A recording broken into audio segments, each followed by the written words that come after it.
13장 1절부터 봅시다. 아브라함이 애굽에서 그와 그의 아내와 모든 소유와 롯과 함께 네겝으로 올라가니 아브라함에게 가축과 은과 금이 풍부하였더라. 그가 네겝에서부터 길을 떠나 베델에 이르며 베델과 아이 사이 고천에 장막 쳤던 곳에 이르니 그가 처음으로 제단을 쌓은 곳이라 그가 거기서 여호와의 이름을 불렀더라. 아브라함의 일행 롯도 양과 소와 장막이 있으므로 그 땅이 그들이 동거하기에 넉넉하지 못하였으니 이는 그들의 소유가 많아서 동거할 수 없었습니다.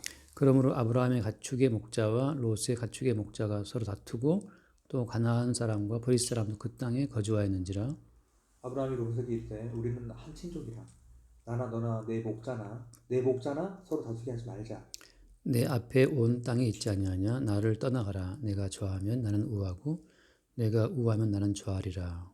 이에 롯이 눈을 들어 요단 지역을 바라본즉 소일까지 온 땅에 물이 넉넉하니 여호와께서 소돔과 고모라를 멸하시기 전이었으므로 여호와의 동산 같고 애굽 땅과 같았더라. 그러므로 롯이 요단 온 지역을 택하고 동으로 옮기니 그들이 서로 떠난지라. 아브라함은 가나안 땅에 거주하였고 롯은 그 지역의 도시들에 머무르며 그 장막을 옮겨 소돔까지 이르렀더라. 소돔 사람은 여호와 앞에 악하며 큰 죄인이었더라. 아멘. 자, 오늘 이야기, 우리가 이제 성경을 항상 볼 때 큰 맥락이 제일 중요해요. 성경의 큰 맥락, 흐름, 주제. 근데 지금 아브라함은 믿는 자의 조상으로 등장하고 있잖아요. 믿는 자의 조상. 다시 말해 아브라함이 걸었던 여정이라고 하는 것이 모든 성도가 걷는 여정이라고 하는 거죠. 근데 그 아브라함의 여정이 곧 성도가 걷는 여정인데 그 성도의 여정을 통해서 나타나야 될 어떤 생산물은 어떤 거라는 거예요. 아브라함의 여정 이꼴 성도의 나그네 길인데 거기서 나타나야 될 것은 사실 그리스도 예수, 그러니까 우리 주 예수님의 그 십자가의 사건이 등장해야 되고 동시에 이제 언약의 주님이 등장돼야 되거든요. 그런 점에서 오늘 이야기는 이제 롯과 함께 동거할 수 없어서 헤어진 장면이란 말이지. 그런 장면을 통해서 여기서 어떻게 주님이 나타나는가, 그러니까 롯과 헤어지는 과정을 통해서 어떻게 주님이 증거되고 있는가. 자, 바꾸어 말하면 어떤 거예요? 성도가 누구와 만나고 헤어지는 과정을 통해서 어떻게 예수 그리스도가 등장되는가라고 하는 거죠. 사실 우리 모두가 다 만나고 헤어지고의 어떤 반복이잖아요. 그 만남과 헤어짐의 반복을 통해서 발견해야 될 어떤 예수 그리스도의 모습, 또 실상을 이제 우리가 봐야 되는 거죠.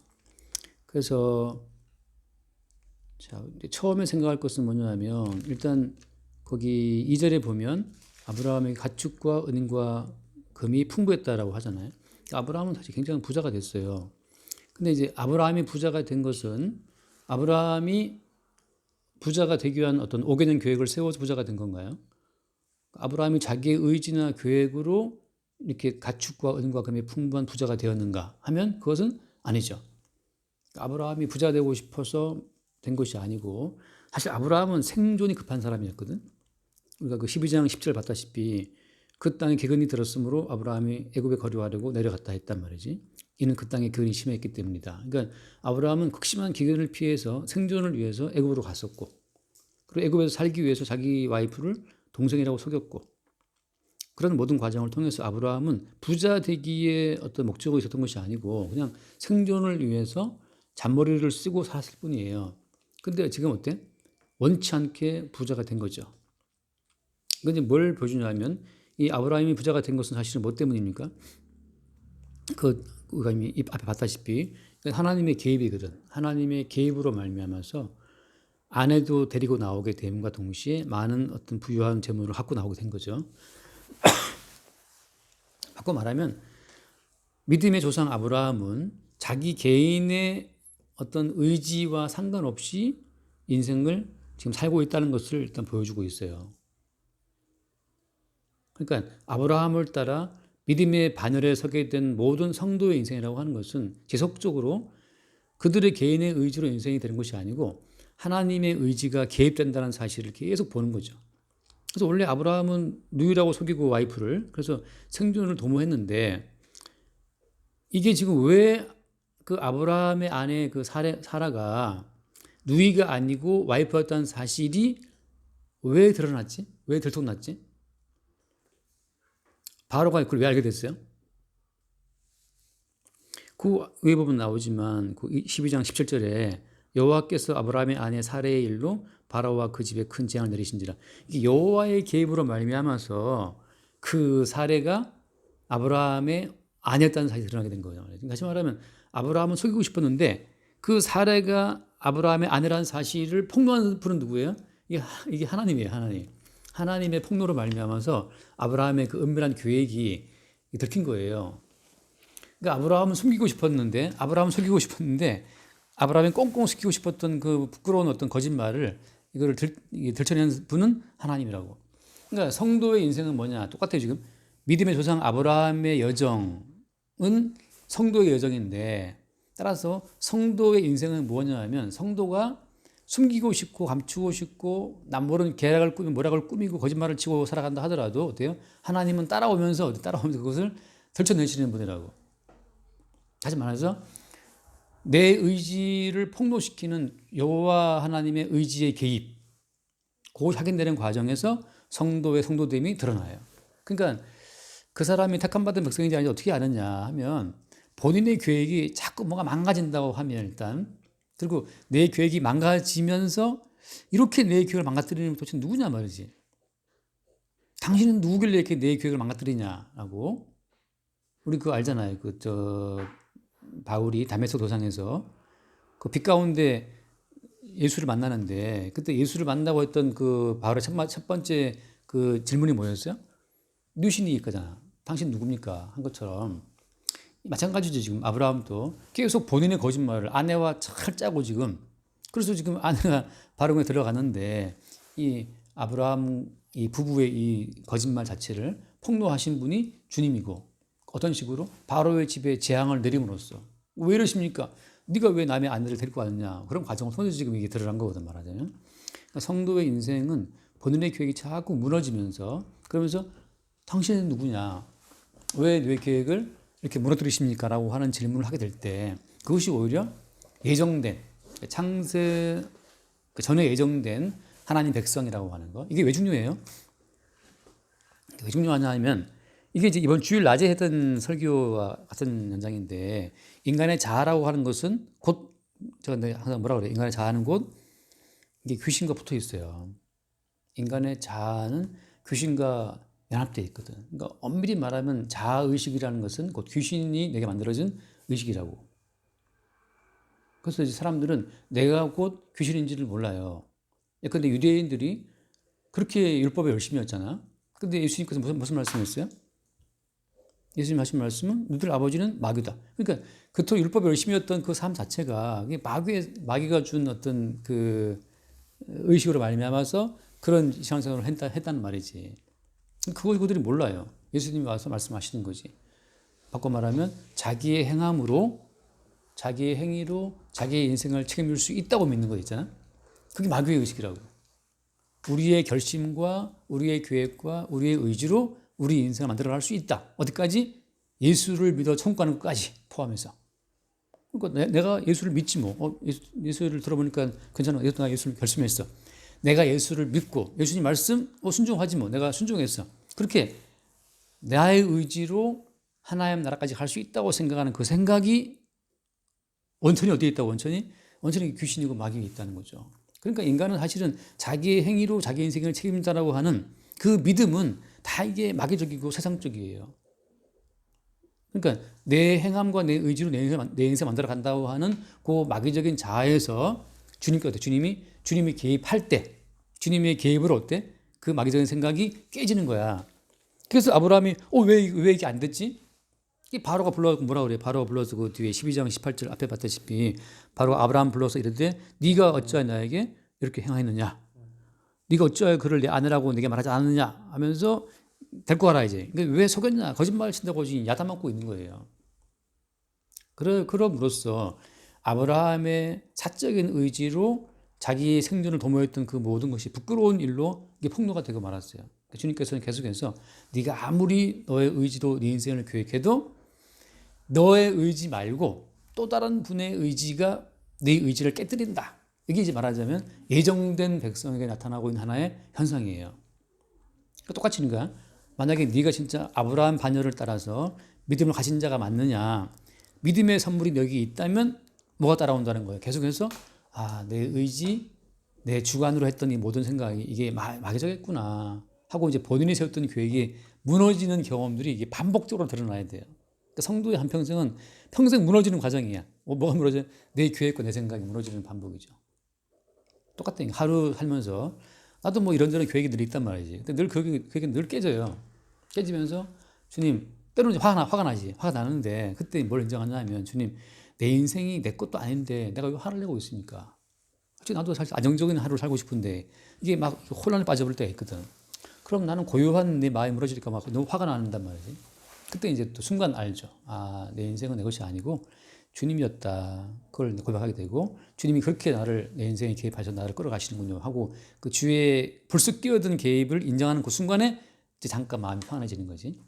그래서 아무튼 결론적으로 그래서 지금 아브라함은 원치 않게 부자가 된 거야 이게. 그래서 가축과 은과 풍부했다. 바로가 준 선물이니까 얼마나 많겠어요 또. 또 바로가 또 한번 혼났잖아 하나님께. 재앙 내려갔고. 그러니까 이 바로 입장에서는 여호와의 재앙을 받은 입장이기 때문에 훨씬 더 많은 예물로 아브라함을 갖다가 안겨주면서 그 여호와의 마음을 풀어주려고 한 거지. 그래서 지금 졸지에 아브라함은 너무나 은과 금을 가지고 풍부해졌어요. 부자가 됐어요. 자, 이게 끝이냐? 뭐 기분 좋았겠지. 그래서 이제 그 4절 말씀 보면 4절 그가 처음으로 제단을 쌓은 곳이라. 그다음 어떻게 되어 있어요? 그가 여기서 여호와의 이름 불렀더라. 이게 다시 한번 그가 여호와의 이름, 다시 말하면 주의 이름을 부른 건데 이것은 인생의 주인이 내가 아니고 주님이었군요라고 또 다시 이제 예배가, 그러니까 내가 늘 말하는 예배라는 것은, 예배라고 하는 것은 하나의 감탄이에요. 그러니까 그때 말했잖아. 요한복음 하면서 그 수가성 여인이 뭐 이래저래 말을 많이 하잖아요, 그죠? 그래서 물어본 말이 어디서 예배하리까? 뭐 저기 예루살렘에서 해야 되느냐 하고 뭐 물어볼 때 주님 하신 말씀이 뭐였어요? 아버지께 신령과 진정 예배할 때가 온다 하면서 그 신령과 진정 예배를 말할 때 그때 그 여자가 한 말이 뭐야? 당신이 그리스도라는 말. 그러니까 예수가 그리스도이심을 발견하는 그 순간에 신령과 진정의 예배는 그 순간 이루어지는 거예요. 당신이 바로 주님이었군요라고 하는 고백. 다시 말하면 아브라함 같은 경우에 내 인생을 주관하시는 분이 따로 있었는데 바로 주님이 드디어 내 인생을 통치하시는 분이 드러났다는 사실을 보는 그 감탄 속에 뭐 하는 거예요? 여호와의 이름을 부르는 거예요. 당신이 주님이었군요. 나는 나의 이 알량한 내 이 잔머리로 내 생존을 도모하려고 했는데 주님은 오히려 이것을 바꿔가지고서 엄청난 이 부유함을 내게 주신 거란 말이지. 그래서 여호와를 부른 거죠. 자, 그럼 이걸로 끝이냐? 또 새로운 사건이 벌어져요. 그 다음에 이제 5절에 보면 아브라함의 일행 롯도 양과 소와 장막이 있으므로 6절 한번 읽어보세요. 그 땅이 그들이 동거하게 동거하지 못하였으니 이는 그들의 소유가 많아서 동거할 수 없었습니다. 자, 지금 또 다른 상황이 생긴 거예요. 원래 아브라함은 롯 데리고 나왔잖아요, 그지? 그러니까 어떤 롯의 보호자로 아브라함이 그동안 쭉 이제 자처해 왔단 말이지. 조카를 챙기는 어떤 뭐 숙부 아니면 백부, 짠아버지, 큰아버지 아무튼 그런 마음이었는데 이게 환경 자체가 지금 새로운 환경이 생겨 도저히 함께 살 수 없는 상황이 된 거예요. 환경의 변화를 말미암아서. 심지어 이제 그분 뒤에 나오지만 7절 말씀 보면 나오지만 아브라함 가축의 목자와 롯 가축의 목자가 서로 다투고 이 싸움이 생긴 거예요. 싸우게 된 거죠. 학원 선생님께 싸운 것처럼 지금 싸움이 생겼다 이 말이지. 함께 살 수 없는 상황이 됐어요. 그래서 이제 그 아브라함이 서로 싸우게 말자라고 하면서 그러면서 아브라함이 하나를 제안한단 말이지. 9절에 보면 자 9절에 되어 있는 고백을 통해서 아브라함에게 일어난 하나의 변화, 그러니까 믿는 자에게 나타난 변화의 양상이 뭔지가 이제 드러나는 거예요. 9절 한번 읽어봐요. 내 앞에 온 땅이 있지 아니하냐? 나를 떠나가라. 내가 좌하면 나는 우하고 내가 우하면 나는 좌하리라. 이게 지금 사실은 아브라함이 조카 앞에서 뭐 조카보다는 당연히 뭐 백부든 숙부든 간에 본인이 우선권이 있는데 지금 아브라함이 우선권을 넘겨요 롯에게. 이걸 통해서 드러나는 변화가 뭐예요? 위에 아까 봤던 것처럼 그 저기 메트리죠 4절처럼 여호와 이름 부르고 자기 인생에 개입하신 주를 봤단 말이지. 그러니까 자기 인생에 개입하시는 주님을 발견하게 된 그 아브라함의 변화는 뭐냐면 인생에 대한 주도권 자체가 내게 있지 않다는 사실을 자기의 삶으로 인정하는 거죠. 더 좋은 땅을 내가 가져야겠다. 뭐 그런 의식이 없어요. 그 애굽에서의 어떤 그 쓰라린 경험을 통해서 내 계획과 내 의지 자체를 완전히 붕괴시키고 찾아오시는 그 주님의 지금 개입을 아브라함 경험했잖아요. 그런 과정을 통해서 지금 성도는 어떤 사람들이냐? 성도는 반복적 성도는 인생에 대한 주도권이 내게 있지 않기 때문에 주도권 자체를 주님께 넘겨드리는 이제 그런 믿음의 고백이 따라온다고 하는 거죠. 이거는 어떤 행위의 차원이 아니에요. 그냥 성도가 반복적으로 주의 개입을 받다 보면 나중에 그걸 어느 순간 알게 돼요. 그 바울이 말한 것처럼 우리 안에 사시는 분이 내가 아니고 주님이다 하는 고백. 그래서 지금 내가 저 롯의 어떤 보호자로서 후견인으로서 그 롯과 관계성 속에서 내가 할 것이 뭐가 있냐 말이지. 아브라함이 자기 아내를 애굽에서 사실 아내의 보호자 남편인데 아브라함이 애굽에서 자기 아내를 어땠어요? 보호해서 못했어? 못했어요. 그럼 아내도 보호 못하는 지금 상황인데 조카 롯을 본인이 보호할 수 있겠어 없겠어? 당연히 없는 거죠. 그러면 애굽에서 자기 아내를 무사히 데리고 나온 것은 아브라함 본인의 의지였나? 아브라함 본인의 지혜였나?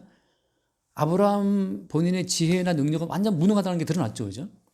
그러니까 솔직히 바로에 끌려 들어갔던 그 사라가 못 돌아와도 아브라함은 대책이 아무것도 없어요. 근데 어때? 주님의 개입 때문에 나온 거잖아. 그걸 통해서 이제 어때요? 더 나가게 되면 조카를 보호할 수 있는 능력이 아브라함에게 있나? 없어요. 그럼 조카를 보호할 수 없는 그 아브라함의 무능이 이미 드러났기 때문에 애굽의 경험을 통해서 본인이 할 수 있는 아무것도 없어. 그래서 그때 나오는 고백이 바로 뭐냐 하면 네가 좌하면 나는 우하고 네가 우하면 나는 좌하겠다. 본인의 모든 주도권, 본인의 모든 뭐랄까 의지와 지혜를 동원하는 주도권 자체를 다 내려놓는 거죠. 이 두 사람 사이의 갈등과 목자 사이의 다툼과 이 모든 것 자체도 어때? 주님께서 개입하시고 주님이 해결하실 일로 아브라함은 본 거예요. 지금 아브라함이 재판한 거 아니잖아요, 그죠? 지금 싸우고 있네. 시시비비를 하란다든지 뭐 그런 게 아니에요. 함께 할 수 없는 도저히 물리적으로 함께 할 수 없는 상황이기 때문에 네가 택하라라고. 그러니까 주님의 그 개입과 인도하심 앞에 자기 자신의 이 상황 자체를 맡긴 거지. 그것도 이제 나중에 이제 그 롯이 몇 절이죠? 10절 말씀 보면 롯이 눈을 들어서 요단 지역을 바라보니까 어때서 그 땅이 여호와의 동산 같고 당시는 애굽이 제일 좋은 땅이었으니까 애굽 땅 같았다. 그러니까 롯이 가장 좋은 땅을 택해서 동으로 떠나간다고. 저로 떠나가요. 그래서 이런 과정을 통해서 우리가 볼 수 있는 것은 뭐냐 하면 믿음의 조상, 다시 말하면 믿는 자들이 걸어가야 될 어떤 여정의 특징은 바로 뭐냐 하면 끝없이 그 믿는 자 개인의 의지와 지혜가 포기되는 과정 속으로 간다는 거죠. 이미 한번 애굽에서 경험을 해서 애굽에서 내 아내를 지키는 건 이건 불가능이었다. 종일하니까 성도가 가정을 볼 때 내 가정을 지금껏 내가 지켜온 건 이건 뭐예요? 이건 사실 주님의 개입하심에 의한 기적이었다는 사실을 성도는 뒤늦게 사후적으로 보는 거예요. 어제 그런 말을 했거든요. 어제 동네에 왔다 갔다 하시는 아줌마 본 적이 있는 안경 끼고 그분이 이제 아주 거지꼴이잖아요.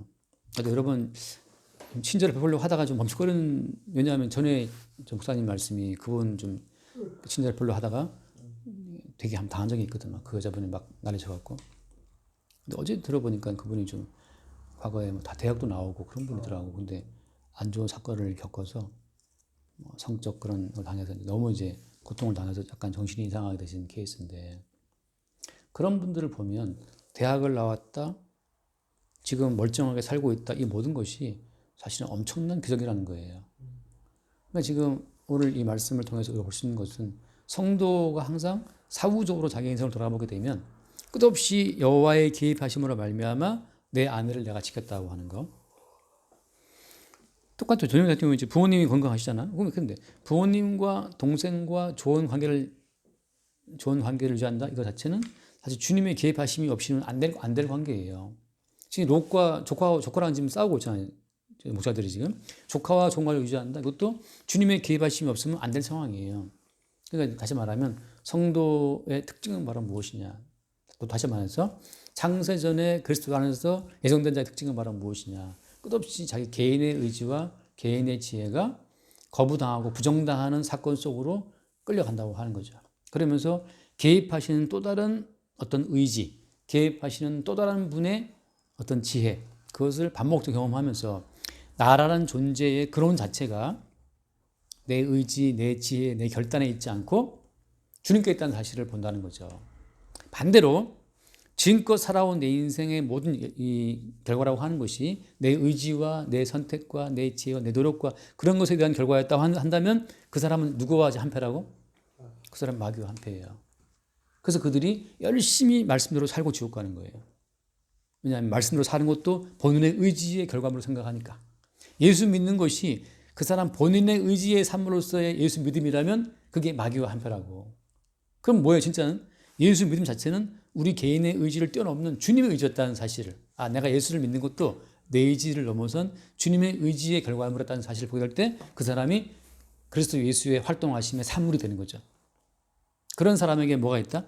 여호와 이름을 부른다고 하는 것처럼 주님 나의 나된 것은 주님의 은혜였군요라고 그때 주의 이름을 부르는 거지. 그때 뭐가 일어나냐? 참다한 예배가, 신앙과 진정 예배가 드러난다고 하는 거죠. 그러니까 예배라는 것은 항상 우리가 모였다는 것을 왜 모이는 거냐면 그 나의 나됨이 은혜라는 것을 고백하게 되는 사람들이 그 은혜의 주인공에 대한 어떤 찬성, 어떤 그 찬탄, 감탄, 그 사랑에 대한 고백, 그게 예배예요.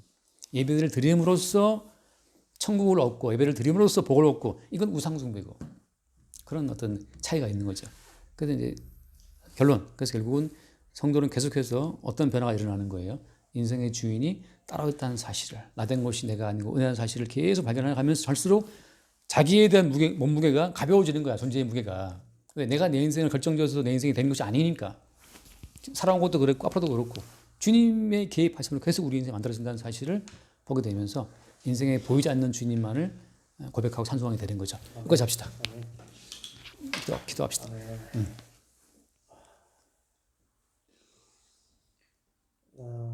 주님, 정말 감사합니다.